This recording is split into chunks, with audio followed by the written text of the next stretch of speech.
最近我研究了萧天佐的特点和他的所学，发现此人有一特点：胆大而心细。来，你们看，这是我们宋军，这是萧天佐，他用的是变形的长蛇阵，厲害吧？厉害是厲害，但不是无懈可擊的呀。我们从东侧。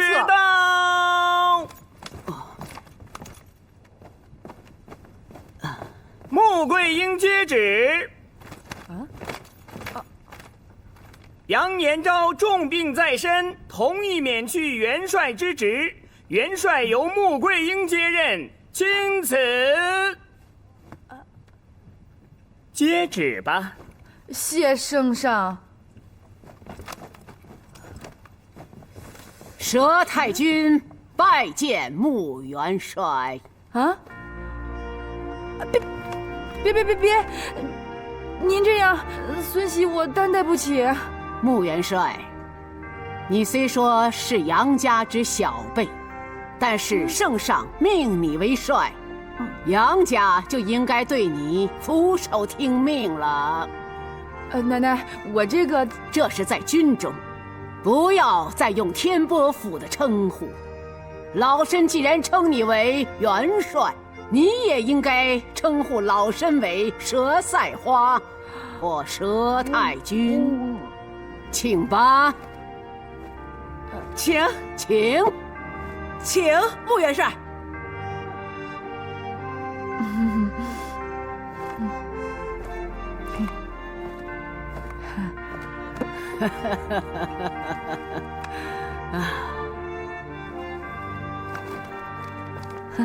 穆元帥，我們妯娌堅決聽從元帥吩咐。是穆元帥，穆元帥。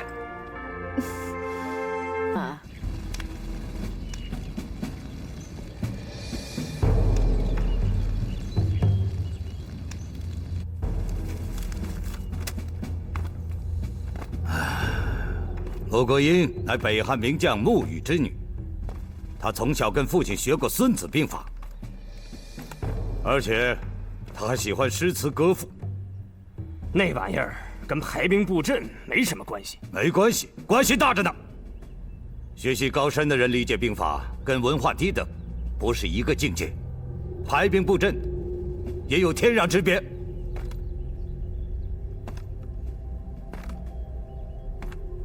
而且他懂得道家學理。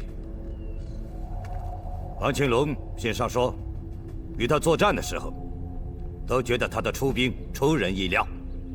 哈，一個女流之輩，和元帥您對陣，他的氣勢怎麼能和您相比？嘿，本帥不這麼認為。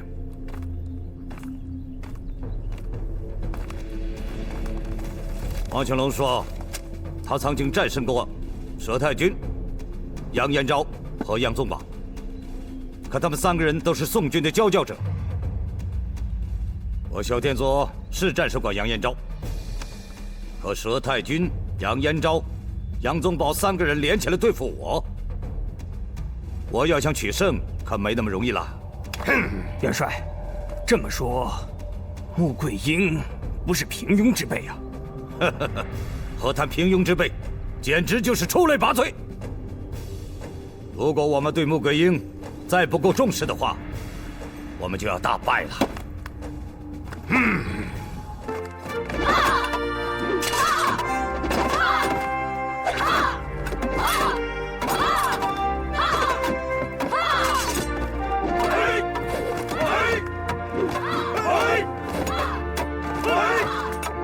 穆元帥，我現在就把蕭天佐和他的天門陣跟你說一說。爹爹請講。這蕭天佐擊敗趙元帥又3次勝我，靠的是陣法。他和蕭天佑自恃是黑白兩蛟龍，乾坤在握，天佑其成，以兩儀生四象之理，針對我宋軍用兵之道，獨創了天門陣，把乾艮坎陣、坤兌離巽發揮得淋漓盡致，而最終歸之於先天混集。這個天門陣高深詭異，神秘莫測。兵將入其內，如入迷津，只覺得殺機重重，危機四伏，故而沒有取勝之理啊。你若與其對陣，切記要揚己之長，萬萬不可照搬兵書，循規蹈矩啊。兒媳知曉了。報，楊將軍，王建軍派副將前來問候。是那個姓潘的吧？正是。奶奶，這個家伙肯定不是什麼好東西。哎，宗寶，爹爹，奶奶，當下這個時候啊，還是以糧草為重啊。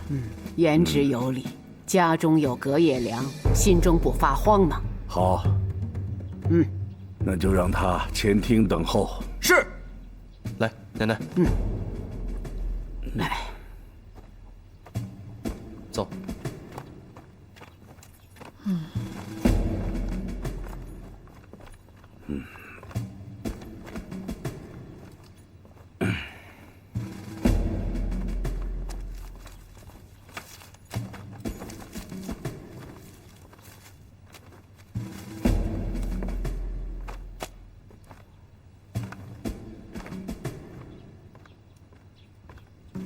杨元帅，佘太君。啊，将軍請坐。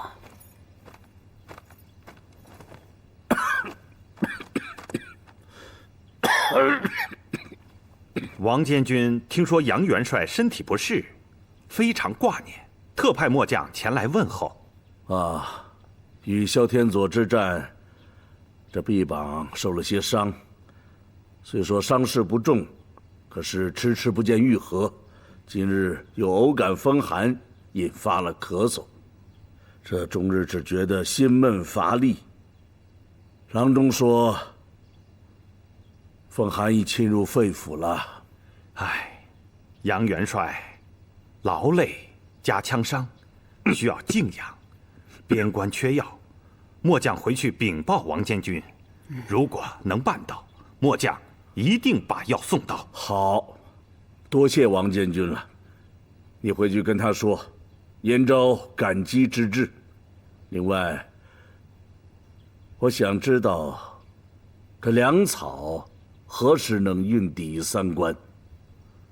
王監軍已率領運糧大隊，日夜兼程。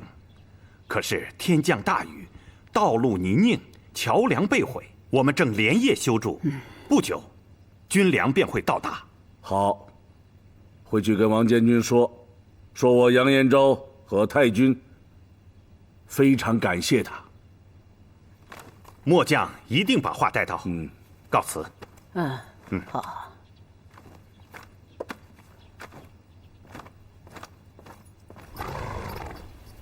哈，馬都尉，潘將軍，聖上已任命穆桂英為帥，你知道嗎？什麼？聖上已任命穆桂英為帥？將軍不知道聖旨已下？啊，知道。不過，楊元帥剛剛中風啊。穆元帥是有些本事。的確名不虛傳。可他再有本事，他也是個女人吶。況且還懷有身孕。懷有身孕？可不是嘛。他本想把孩子顛下來，可這孩子怎麼顛也顛不下來。哎，將軍。懷孕之事可千萬得擱在肚子裡呀！嗨，知道。哎，這是點牛肉乾，療補你無米之炊呀，簡直是雪中送炭吶！嗨，誰讓咱倆是老鄉呢？謝謝將軍。不可能，絕對不可能。聖上拜穆桂英為帥，必然公告於天下。本監軍怎麼沒有接到任命他的通告？這麼說，穆桂英掛帥有假？肯定。本監軍在朝中幾十年，連這點朝規都不懂，豈不成了白痴？那天波府也太膽大妄為了。這是佘太君的鬼主意。監軍，如將此事稟報聖上，聖上必然會問罪佘太君。不可不可，本监军身为粮草押运官，这么做会引起圣上的猜忌呀。恩师，那您说怎么办？你马上再回汴梁，把此事告诉与我相好的诸臣。他们一旦知道此事，朝中便闹翻喽。遵命。等等，另外，把穆桂英懷孕的事也告訴他們，切不可渲染，輕描淡寫，酒後茶餘。你走之前呢，設法讓你那個同鄉知道，穆桂英掛帥是假。好，放心吧，監軍大人。拜託了，潘大人。拜託了，潘大人。不，萬萬不可，萬萬不可。恩師，你我大業在此一舉，潘將軍重任在身吶。告辭。八仙王，老臣有一事請教。聽說聖上已拜穆桂英為帥，您可知道？什麼？你說什麼？穆桂英已經行使元帥之職，可我們還不知曉。看來此事，王爺也不知道。按常理，推舉元帥應該是由眾大臣商議推舉，可是眾大臣哪個也聞所未聞，此事有點蹊蹺。聖上駕到！吾皇萬歲萬歲萬歲！眾愛卿平身。謝聖上。剛才聽諸位議論熱烈啊，都在議論些什麼呀？聖上，臣等聽說穆桂英已掛帥的消息，不過臣等沒有接到聖上的旨意，都覺得此事有點蹊蹺。你說什麼？穆桂英掛帥了？正是。啟稟聖上，臣也聽到了確切消息。聖上，微臣也是。不可能！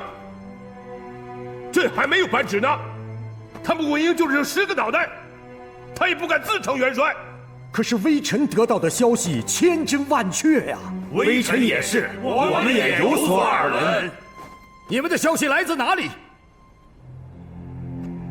這消息必定出於心懷叵測之人，意在擾亂我軍。聖上，消息是否真實，只有派親信速去前方打聽確切。傳旨！派專人查清楚。奴才遵命。聖上，臣以為為了前去了解，效果未必甚佳。聖上既然拜楊延昭為帥，讓穆桂英輔助，就該疑人不用，用人不疑。此去派人探聽，會讓將帥感到聖上不甚信任，恐怕情緒會有所波動。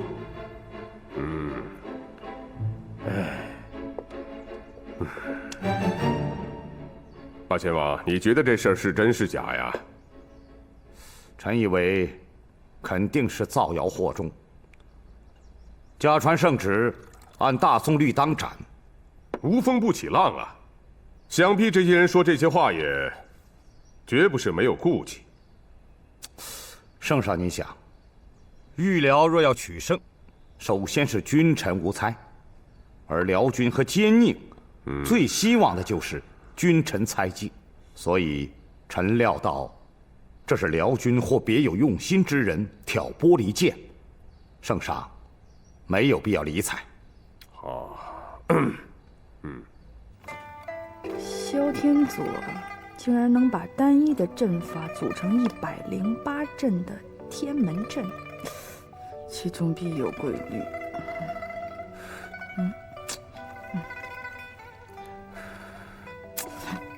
也別鬧了啊！哎，你先別鬧了，你別鬧了，我正思考呢，別鬧了啊！思考什麼呢？這關鍵的問題是啊，單一的陣法怎麼變成108陣？108陣是吧？哎，你幹嘛呀？哎，你你干什么呀108阵。别闹了，别闹了啊！放下我，放下我，求你了！我不闹着孩，我不哎呀，别闹了，你都不怕伤着你孩子呀？我不。哎呀，自从你当了元帅，整天对我吆三喝四，我这心里头觉得不得劲儿。谁对你吆三喝四了？听话啊！哎，来，坐下坐下。哎呀，你干嘛？我证实证实，你是我的妻子。我证实证实，我是咱孩子的爹，心里才能平静。你傻你？你当然是孩子的爹啦！哎，好了，你让我看看孩子有没有长大。哎呀，让我听听孩子的声音。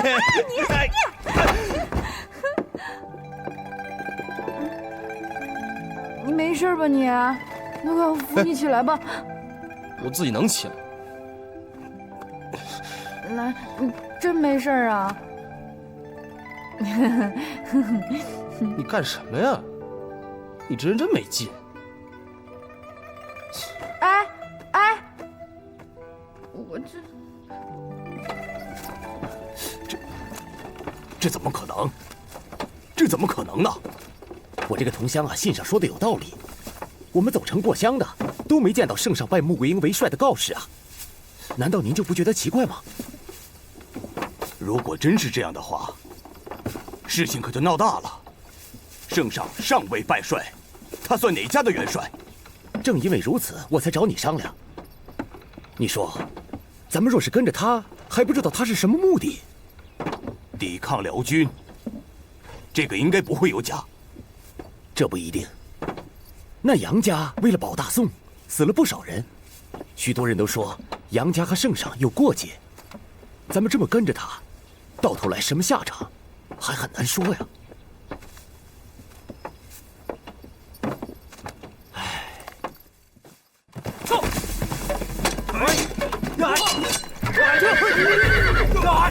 都走规快点儿！元帅，你看，我军现在士气正盛，我们何时进攻宋军？是啊，元帅，我军现在士气正旺，正是打败宋军的时候。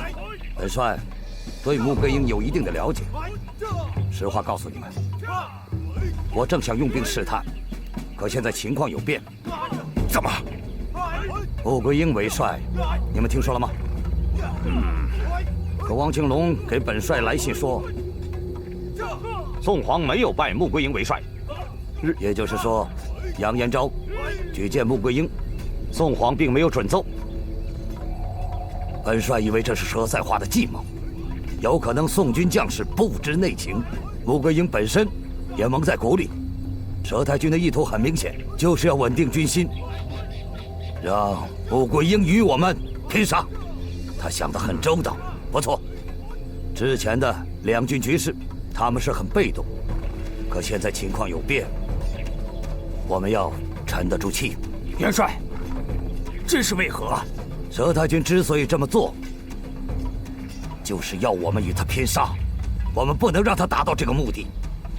穆桂英私自挂帅，在朝廷里传得沸沸扬扬，宋军将士也有猜测，也有疑惑，连宋皇对杨家也有提防之心。如果我们现在进攻，正中佘太君之计，宋皇对杨家的提防之心也会打消。那元帅的意思是？我们再等等，等宋皇疑心更重，宋军将士亂作一團，我們再進攻，那樣我們定能將他們全部殲滅。佘太君，坐下說。哦，佘太君啊，我雖對蕭天佐不甚了解，但還是想與之交戰。不知己知彼，一勝一負，乃兵法之計呀。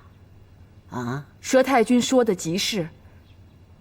可是桂英啊也想過，就靠這幾日對蕭天佐的了解，恐怕不夠。更何況，我們剩的糧草已經不多了。老身已派人去催促了。據我所知呢，這拉糧草的兵馬還在德州呢。這德州離此地還有數百里呢。所以啊，我想在交戰中試探着了解對方。聽口令，殺！殺！杀！杀！懒懒洋洋，练也白练。停！歇会儿吧。休息。八妹，你看这，我们还是禀告元帅吧。走。要是，元帅，娘，姑姑亲娘有何事？元帅，士兵操练士气不振，末将前去询問，可是他们支支吾吾，不肯回答。我向马都尉和于都尉询問過，他們也不說。可末將覺得他們有心事。對，二位請坐。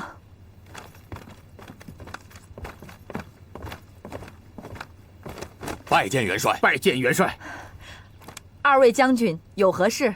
孟良有話要稟報元帥，不知當報不當報？沒有什麼當報不當報的，有話直說。士兵紛紛議論，說聖上並沒有拜您為帥。他們說的有鼻子有眼的，我和孟將軍訓斥了他們，其結果，他們心有疑慮。孟郊二將軍，你們久經沙場，對那些蠱惑人心之人，該一律嚴懲。大敵當前，就怕相互之間猜忌，人心不齊，如何去應戰呢？恐怕自身都難保啊！桂英，在。你七娘姑姑孟郊二将軍都是直率之人，他們的話，你不必在意。你剛剛掛帥，況且還是女人身，眾人定難信服。可是桂英，你不必擔心的，就以你的才智謀略，一仗就能讓他們人仰馬翻。不過，桂英啊，你要保住你的胎兒啊，保住我楊家之後，好去好回。孙襲遵命。朝廷众大臣已亂作一團，皇上雖未上朝，但王監軍知道他已萬分氣憤。哎，這是極好的徵兆。那現在是該稟報蕭元帥的時候了。為時尚早，王監軍還需知道三關將士人心浮動到了什麼程度。對。那王監軍的意思是讓末將向我的同鄉馬都尉去打探打探。不，你去太過明顯，還是派個人去。來，再吃點啊！都說聖上委拜穆桂英為帥，誰說不是呢？是啊，穆桂英本來就是個草寇，聖上怎麼能拜他為帥呢？對呀，前些日子遼軍幾番向我們攻擊，現在穆桂英掛帥了，遼軍又沒有了動靜，會不會他跟蕭天佐有勾結呀？是啊，哎呀，我看誰？小姐，吃飯吧，再不吃啊，飯都該涼了。小姐，就吃一口。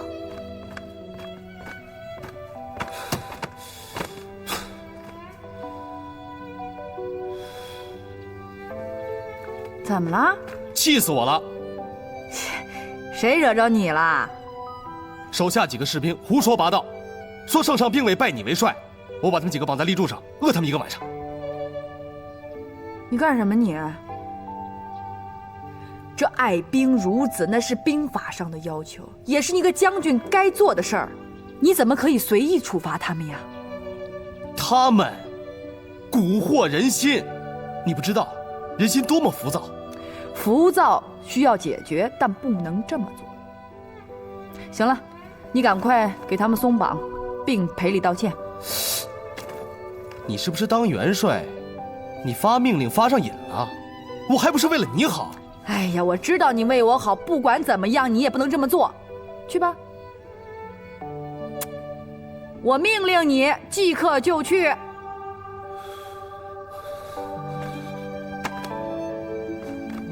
站住！办完此事，再为本帅办一件事儿，听见了吗？你没听见啊？啊？生气了呢。一会儿把他们放了之后呢，去爹爹的屋子，把圣上拜帅的圣旨给我拿过来，不可告诉别人哦。我去了。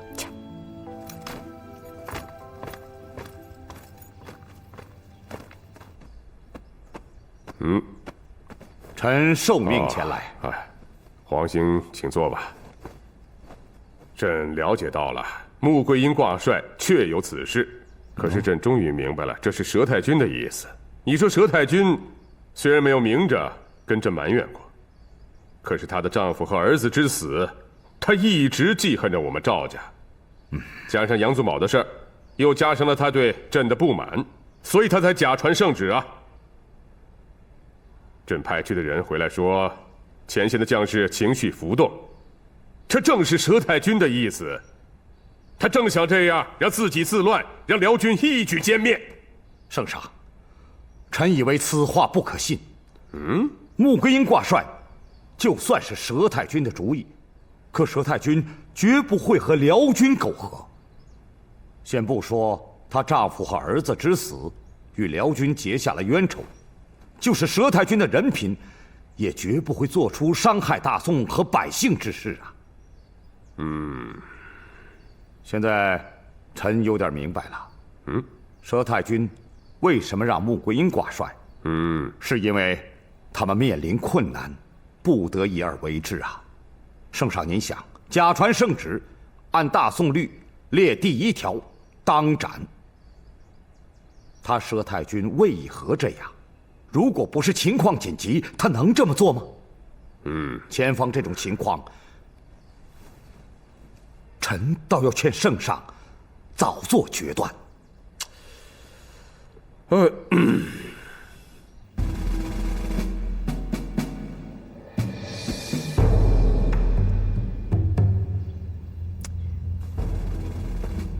桂英，拿了。彩云，放下帐帘，在外守候。是。快。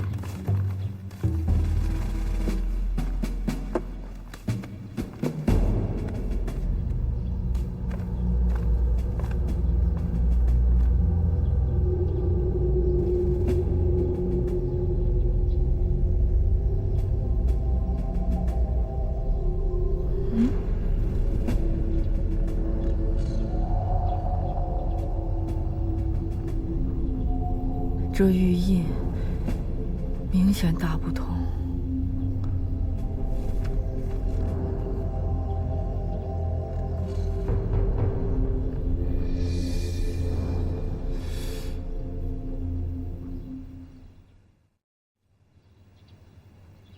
原来我以为桂英掛了帥，萧天佐會舉兵來犯，沒想到他竟然按兵不動。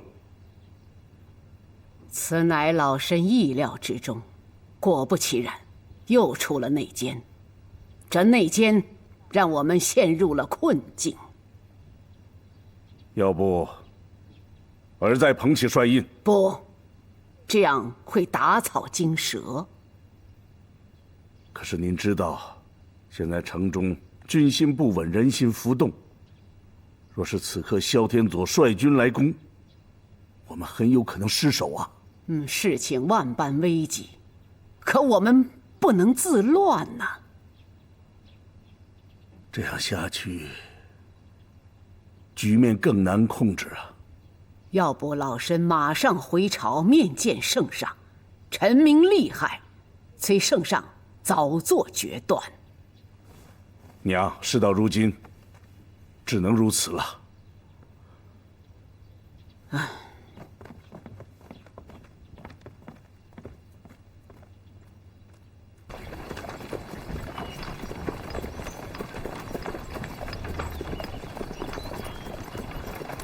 海峰啊，在。路途遥遠，你到前面各个兵站，通知他們速去準備糧草和馬匹。你快去！遵命。叫！撤！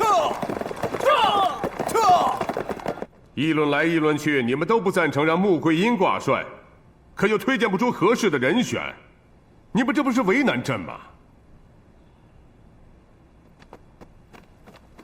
報！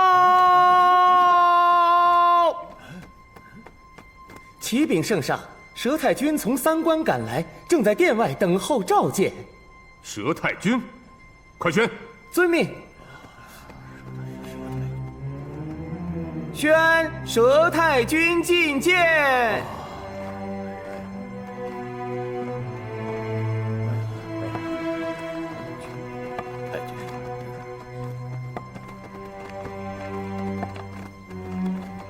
佘太君，聖上，佘賽花前來請罪，望聖上嚴懲。哎，免禮免禮。好，看座。謝聖上。朕知道太君在前方碰到了前所未有的困難吶。聖上聖明，楊延昭3次戰敗於蕭天佐，用降龍木鼓舞士氣，也不起作用。朕與文武百官正在商議元帥之事，老太君盡可暢言吶。好，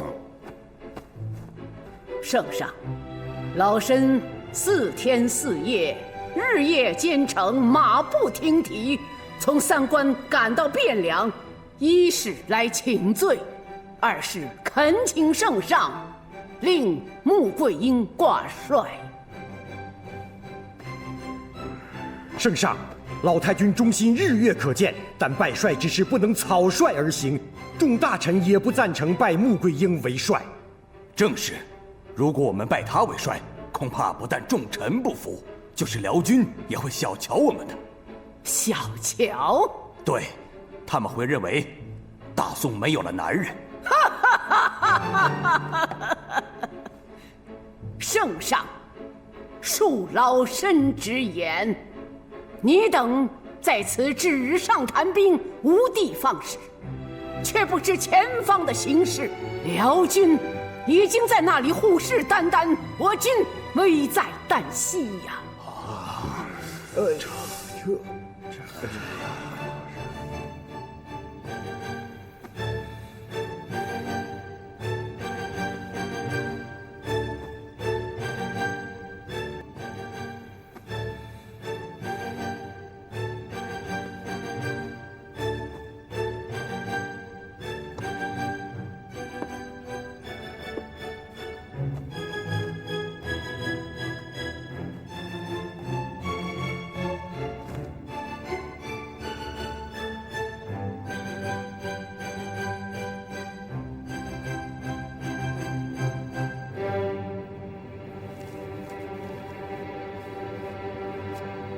老身假傳聖旨，舉穆桂英為帥，目的是為了穩定軍心吶。可他蕭天佐卻按兵不動，等待我軍中自亂，以便他蕭天佐攻克三關，揮師南下。老身深知假傳聖旨是死罪，聖上如何處置老身？老身已全然置之度外。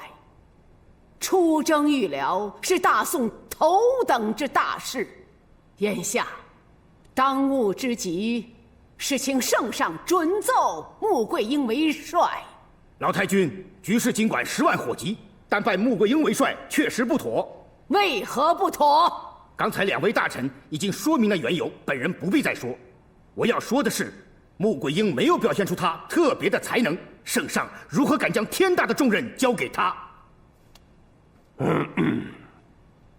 聖上和諸位知曉我楊家將武功蓋世，老身也和我兒六郎久經沙場，立過戰功，但也有戰敗之過，而我孫兒楊宗保也算是文武雙全了吧？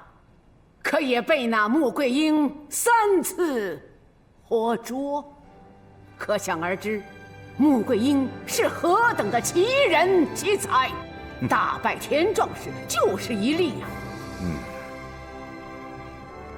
不瞒圣上，老身还让宗保做了个手脚。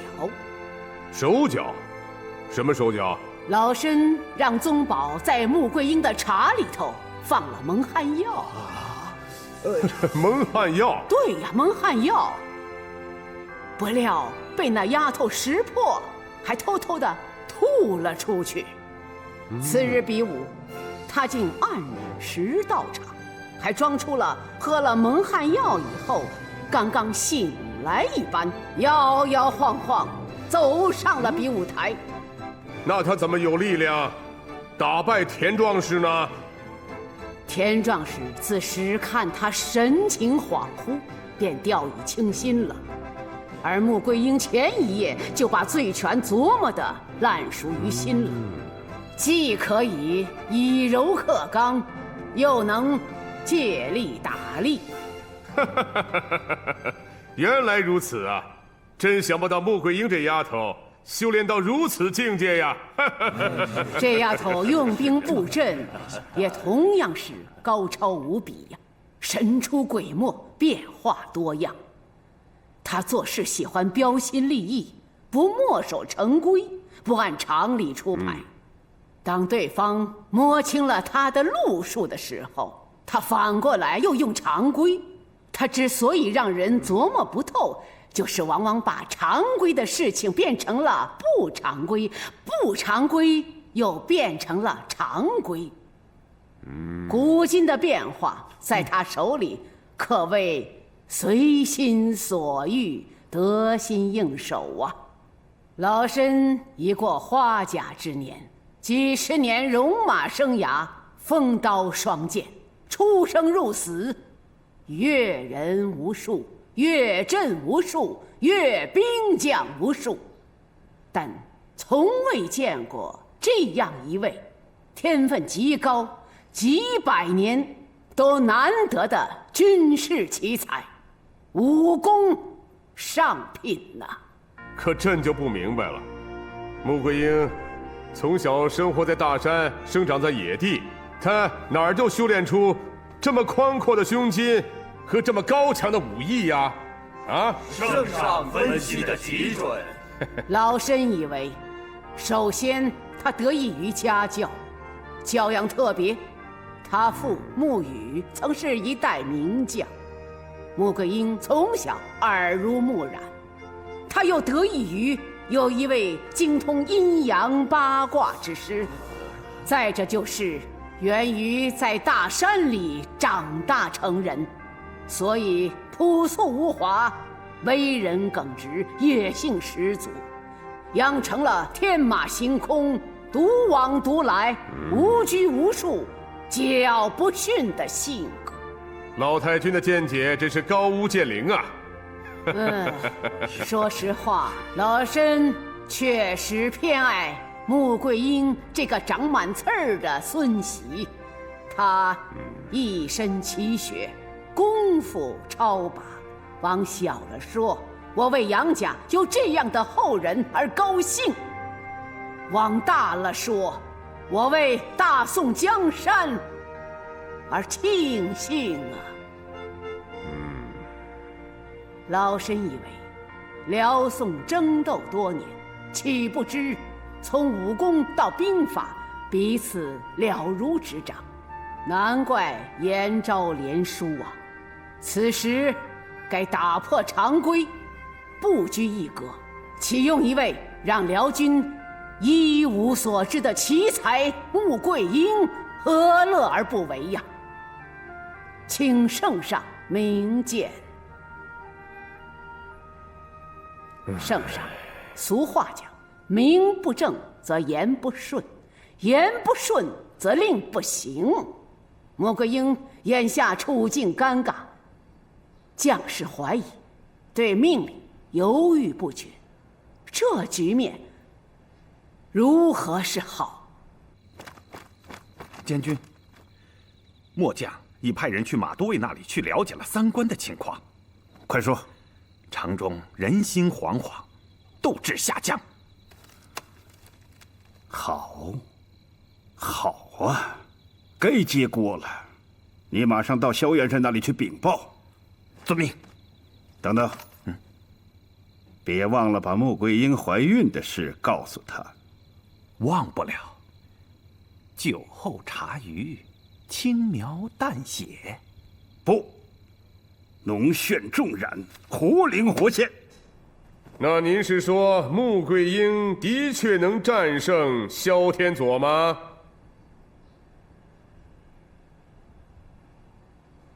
既然老太君都不敢肯定穆桂英能够战胜萧天佐，那么为何非拜他为帅不可啊？是啊，这是双方交战，谁也不敢说一定能胜。不过只要圣上下令，由穆桂英为帅，便一通百通啊！老太君这么说，我等无法接受。我等觉得老太君似乎有任人唯亲之嫌。任人唯亲？世上能有这样的任人唯亲吗？啊！且不说她穆桂英是女流之辈，是我的孙媳，她更是一个身怀6甲的孕妇啊！老身为大宋舍家、舍夫、舍儿、舍女，如今老身又要舍后，鼎力推举穆桂英为帅，怎可谓任人唯亲呢？圣上，就算穆桂英有万般本事，可是她已怀有身孕，如何擔當元帥之職？就是，她懷孕前幾個月又吐又瀉，剛剛好轉，又要分娩，這元帥之印如何敢交給她？元帥之職關係到大宋安危，交給一個孕婦，太輕率可笑了。對。穆桂英是有孕在身，為了抵禦遼軍，無論做出任何犧牲，她在所不惜。難道她的忠心還用老身再去言表嗎？穆桂英她精力充沛，身體極好，聖上和諸位盡可放心。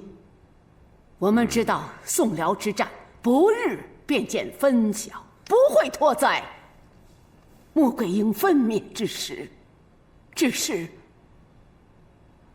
就不知道我那重孫兒壽命如何。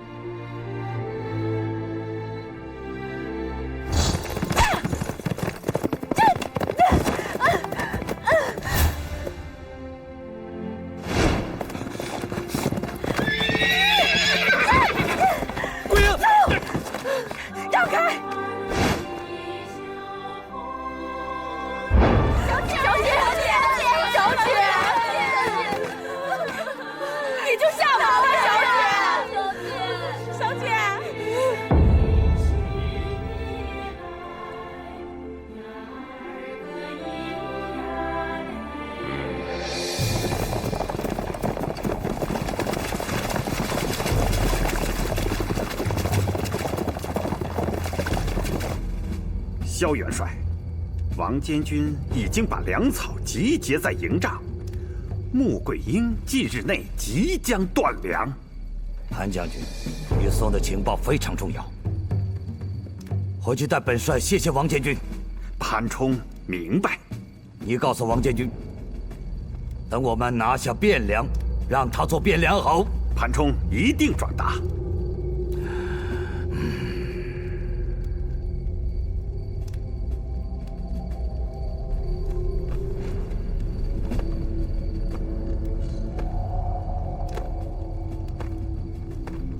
潘將軍，你精明幹練，前途无量，对杨家又有如此大恨，你对本帅還有話說嗎？倘若這楊家能在我潘沖的手裡斷子絕孫，倘若這大宋能在我潘沖眼前灰飛煙滅，哈哈哈哈哈哈！我潘沖此生足矣。潘将軍，你我相見恨晚，卻肝膽相照。如果將軍所言能夠實現，黃河上下由你挑，長江南北由你選。謝蕭元帥。元帥，留步，後會有期。元帥，宋軍現在人心惶惶，我們是四面包圍，滅之於三關，還是留他們一條生路，半路伏擊呢？你說的戰法不可取，對方人心再慌，攻城也會付出不小的代價。最好的辦法就是在城外交戰。蕭元帥，他們都已經人心惶惶，穆桂英還會率軍出戰嗎？你說得好，本帥想辦法讓他們出來。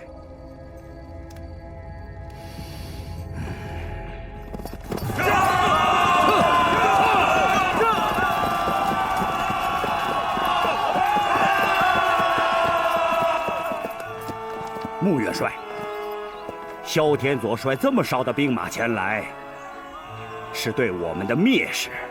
待末將下去擒住他。穆元帥，五叔說的未嘗不可。虽然萧天佐有可能是诱兵之計，但是前方視野開闊，並未發現其他遼軍。我們殺出城去，他們要是撤退，我們不追便是。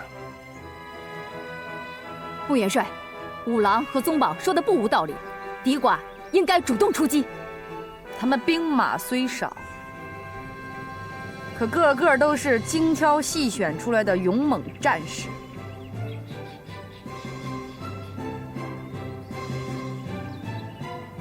你們好好看看，穆元帥，如何說是挑選出來的？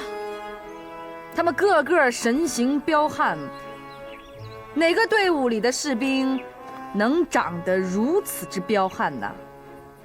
況且他們用的武器都各不相同，所以我斷定他們必是精挑細選出來的。宗保說的不錯，遠處沒有發現遼軍，現在我軍鬥志不強，即便幾倍於他們，也未必能將他們擊潰。這蕭天佐呀，想用這些勇猛的戰士纏住我們，一旦雙方混戰在一起，遠處遼軍殺過來，恐怕到那個時候想退到城中，可沒那麼容易了。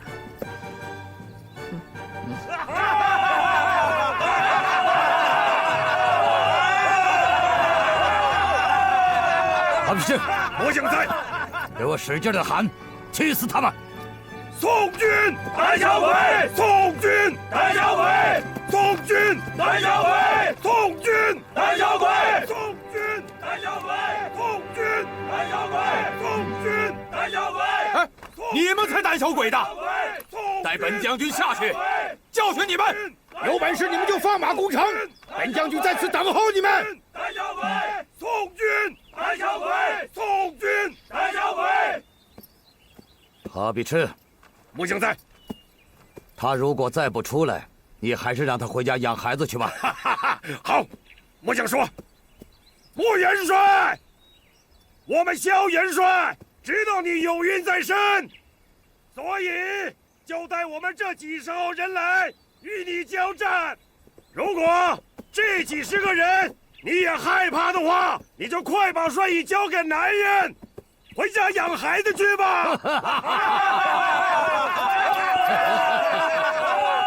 穆元帥，我們蕭元帥還囑咐說，你要多吃点好的，注意身体，要不然劳累过度，生出的孩子也不健全呐！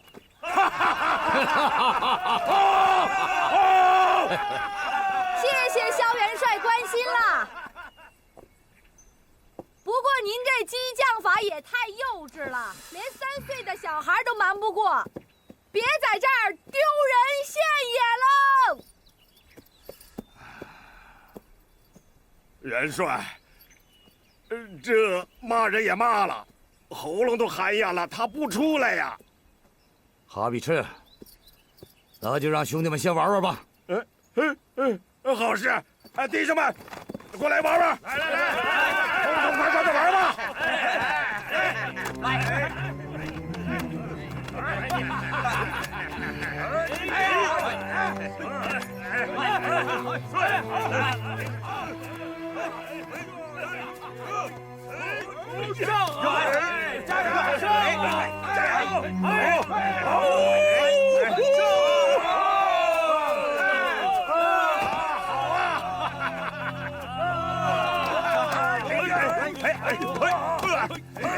元帅，我杨五郎出门先砍杀一番。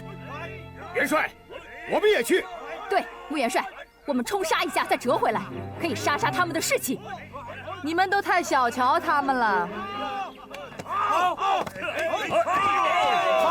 哎，你们看啊，好像表面是轻松的，其实内紧，只要一交战，必被缠住。将士们已经热血沸腾，此时出击定能完胜。难道就任由他们在城下戏弄羞辱咱们？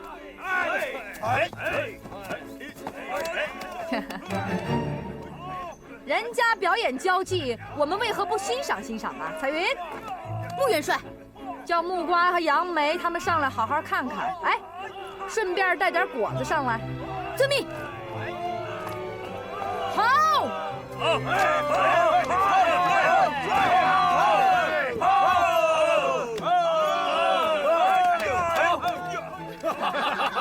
这人人都说辽军的交际好啊，我只听说过，可没见过。哎呀，今天他们在下面表演，我们得好好欣赏欣赏啊。木果，木果，你不是老说你摔跤如何如何厉害吗？这些男人你可摔得过？有点悬，好好学着点吧。好。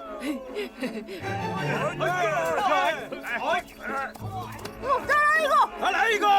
再来一个！再来一个！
上可是穆元帅吗？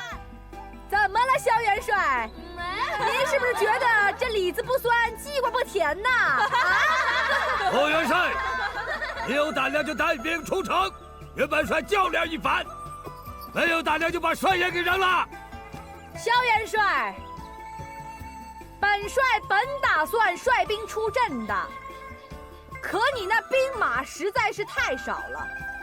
我若與你對陣，那豈不落下個以多勝少、以強欺弱的惡名啊！穆元帥，你可知道，兵在精而不在多。以我的精兵，定能和你們殺個一二。有膽量你就出來和我比拼一下。蕭元帥，我知道你小子想什麼呢？所以我穆桂英才不上你那个当呢。你就收起你的雕虫小技吧。我穆桂英要真上了你的当，那真该交出帅印啦。萧元帅，我看你还是躲远点吧。哎，你这挡住我欣赏你们的交际了啊！你闪远点儿，躲远点儿，躲远点儿，别走啊！回来！哎，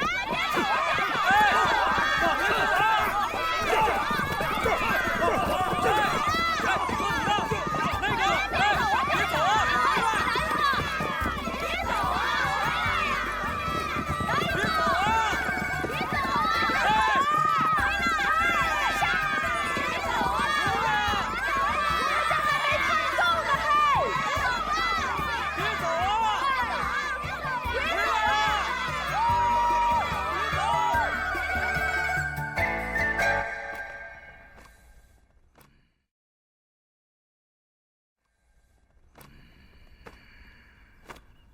元帅，穆桂英没有上当，就连末将也实感意外呢。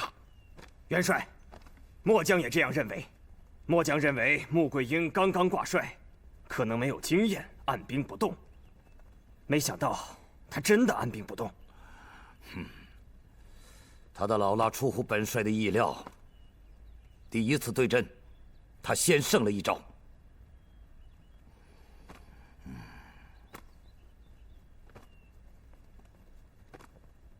元帥，你對穆桂英這個刁蠻之人準備用什麼陣？你想好了嗎？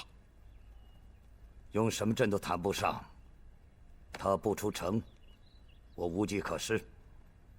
我們攻城，他不戰也得戰。對，攻城，攻城，攻城，攻城，攻城。說起來，這也是無奈之舉。全部把他殲滅，也不是本帥的得意之作。一個優秀的軍事家應該用最小的代價取得最大的戰果，而攻城往往會損失慘重。元帥，即使損失慘重，我們得到大宋的疆土也是值得的。對呀，元帥，就是我們現在多流點血，可子孫後代能享受更美好的東西，就是我們死傷也算不了什麼呀。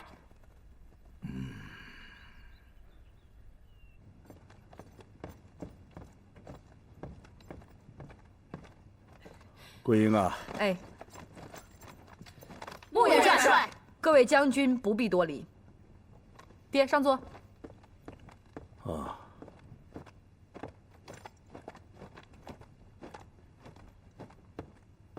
坐，爹坐。好。爹，身體可好些？哎，都怪我考慮不周。才使我軍陷入如此被動局面呢。嗨，爹，您多心了。那蕭天佐也是個人傑呀。蕭天佐善於用兵，已大大超出了我的想象。桂英啊，哎，你知道蕭天佐近幾日想幹什麼嗎？攻城。對，攻城。可是你更應該知道眼下的形勢。遼兵士氣正盛，而我軍則人心惶惶。這便如何能夠抵擋住遼軍的進攻啊？雖說我軍也在死守，可能不能抵擋住進攻，爹這心裡頭沒有把握啊。只要我們在城上多準備一些木頭、石塊和弓箭，準能抵擋住。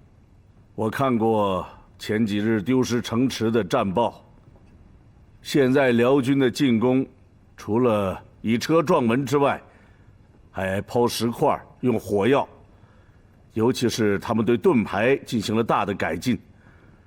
這種盾牌重量既輕，又能從三面防護住兵士的身體，以減少傷亡，這就不大好對付嘍。我認為我們還用老的辦法對付遼軍，趕緊準備木石跟弓箭。穆元帥，老太君说过，辽军现在有了新的方法，再用老法，会不会太过被动？事到如今，也只有这样了。可是这样很可能失城。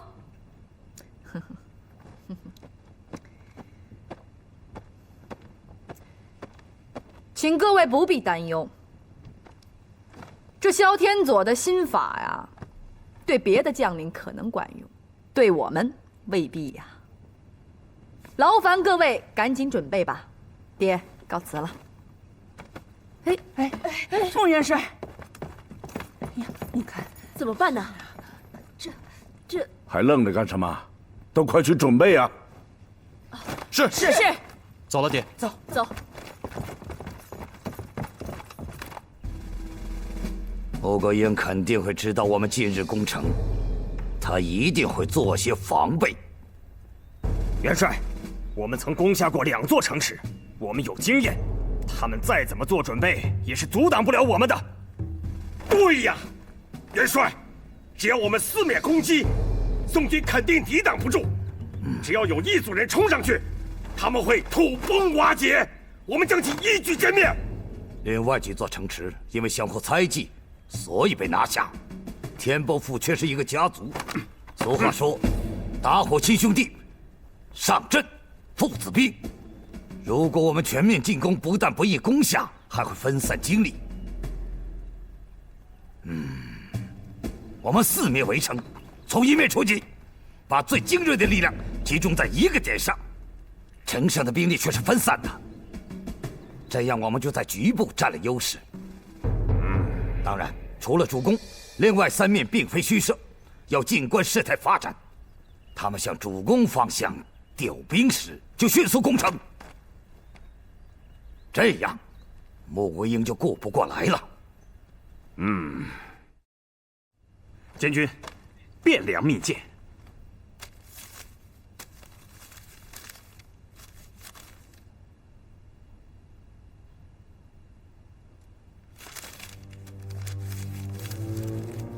佘太君已到了汴梁，正对圣上和众臣游说，力荐穆桂英為帥。啊！你可知道佘太君老謀深算，詭計多端，他力薦十有8九能成。如果穆桂英真的為帥，蕭元帥就不容易攻下汴梁，控制中原了。要不然，监軍再寫信給大臣，阻攔穆桂英掛帥。別小看了佘賽花，眾大臣合起來，也不是他的對手。恩師，那你說怎麼辦？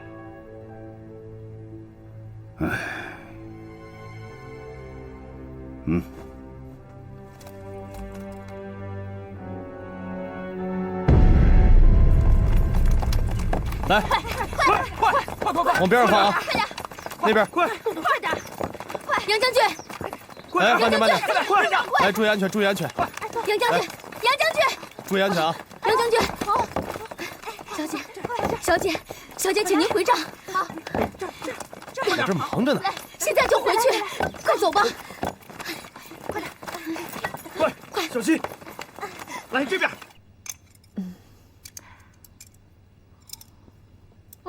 桂英，啊不，回來啦。穆元帥，幹嘛這麼巧呀？都叫生分了。啊不，元帥，你有什麼事兒，您儘管吩咐。是幹嘛呀你？來，有事就說，我還得到城牆上去監督人家搬石頭，還有樹樁呢。叫你做你就做，沒事兒。我今天呀，就是想跟你聊聊天，吃飯。來。桂英，你幹嘛呀？遼軍過2天可就要攻城了，所有的士兵都在備戰。你作為元帥，你怎麼能有這樣的閒心呢？哼，他們幹他們的，那是他們的本分。我是元帥呀，我就該歇着。前些日子對你生疏了，我給你賠禮了啊。你是不是瘋了？我瘋了？我看我也是疯了，我是真疯了。你不是想看看肚子里的孩子吗？来，看吧。哎，你干嘛呀你？这马上就要开战了，你不到城楼上去视察，你把我拉到这儿来跟你胡闹。你知不知道城池如果被辽军攻占下来，会有什么样的后果？什么样的后果？那是本元帅的事儿，你们不用担心的。怎么不担心了？这關係到大宋和百姓的命運。宗保，你這可有點草木皆兵了。我沒草木皆兵，我告訴你，你就是個小女人。你說我什麼？你大膽！你敢跟元帥這麼說話呀？穆桂英，這要不是在戰場上，你看我不扇你！你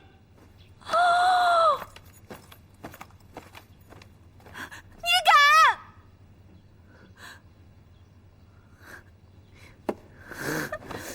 还扇我？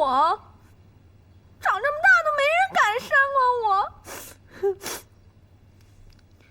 不吃飯了，我自己吃。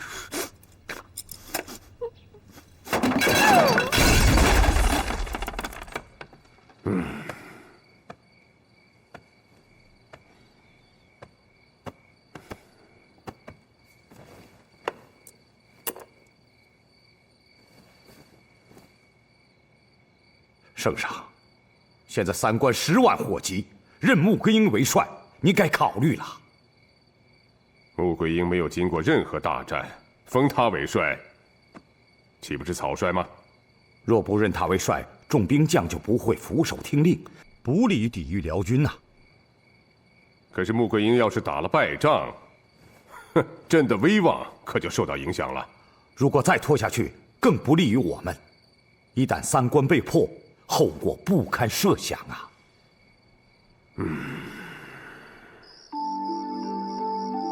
娘，皇上和大臣反對桂英掛帥，我覺得還有一個方法可行，就是推薦宗保掛帥。宗保有咱們天波府的人輔佐，其實力朝廷無人能及。我相信讓宗保掛帥，皇上可能會同意，那大臣也不會反對。可是他的才能不及桂英啊，他的路數和他爹是如出一轍，拜他為帥不甚合理。娘，宗保有桂英輔佐，這問題不就解決了嗎？娘，宗保掛帥既可以起到穩定軍心的作用，而且還能夠退遼啊。你呀，太過聰明了，老身知道你希望讓宗保光宗耀祖。不錯，可能聖上同意，大臣們也可能贊同。可在前線未必能取得戰果呀。沒那麼嚴重吧？有您還有嚴昭威懾着他，我相信宗保會對桂英言聽計從的。可是將帥們，他們怎麼想？他們不服氣宗保，又如何能拼命廝殺？啊，皇兄，請。好。您的腿不方便，別起來了。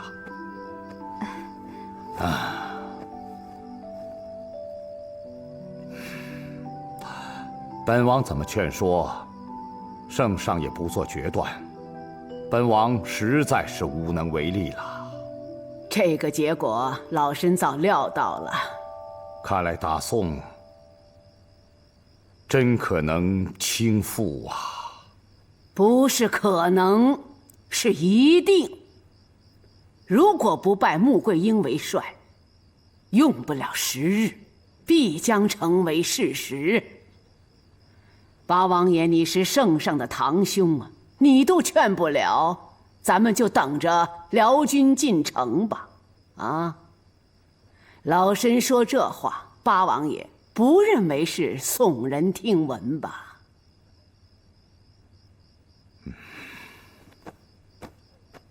哎，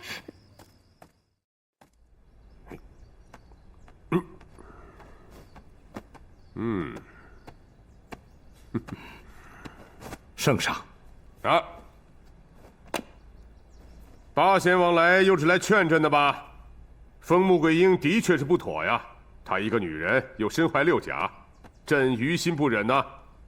前方战事万分紧急，圣上还优柔寡断，难道不怕辽军攻克汴梁，占领中原吗？前方战事是很紧急，但不至于像你说的这么谈虎色变吧？别忘了，我还有10万大軍在3關之上呢。其他城池，不是在幾天內全部攻破，數萬大軍被殲嗎？你肯定是受了佘太君的蛊惑來跟朕談這些話的。臣不是未成年的孩子，那麼容易受人操縱。佘太君從前方歸來，前方戰事比您預料的要嚴峻得多。他向臣說明了情況，臣才來再次勸您。不可能，朕就不信我大宋的軍隊就這麼輕而易舉的潰不成軍。臣也萬萬沒有想到，太祖太宗建立的偉業將毀在聖上的手上。難道臣說錯了嗎？您繼皇位後，問臣該如何處理與武將的關係。臣說，既要控制好兵權，又要適當給武將一定的權力。而您對兵權控制的嚴而又嚴，武將的權力也削了又削。難道你不以為朕是為了防止歷史上那些兵變的悲劇在今天再重演一次嗎？可您做得太過了。當然，不光您，還有太祖和太宗。太祖聖上奪得了天下，來個杯酒釋兵權；太宗聖上又沿襲了太祖聖上的做法。您繼位後，更是有過之而不及。重文抑武，國人尚武之風漸弱，有本事的武將越來越少，可擔當大任的帥才更是鳳毛麟角。所以才造成今天武力衰敗、無人掛帥的局面。聖上，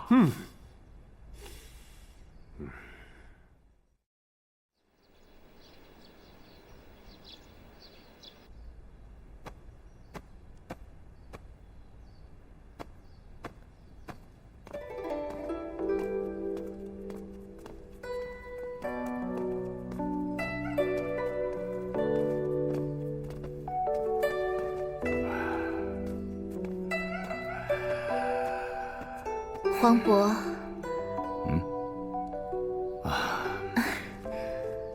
還生氣呢？父皇也是一時拿不準主意，皇伯還得多勸。皇伯可不能一氣之下不管不顧了。毫無疑問，穆桂英掛帥有利於退敵，可是，皇伯，疏影知道，可是父皇壓力頗大，一時也下不了決心。不說這事兒了，皇伯，我哥在前線可好？菲兒的表現大出皇伯的意料。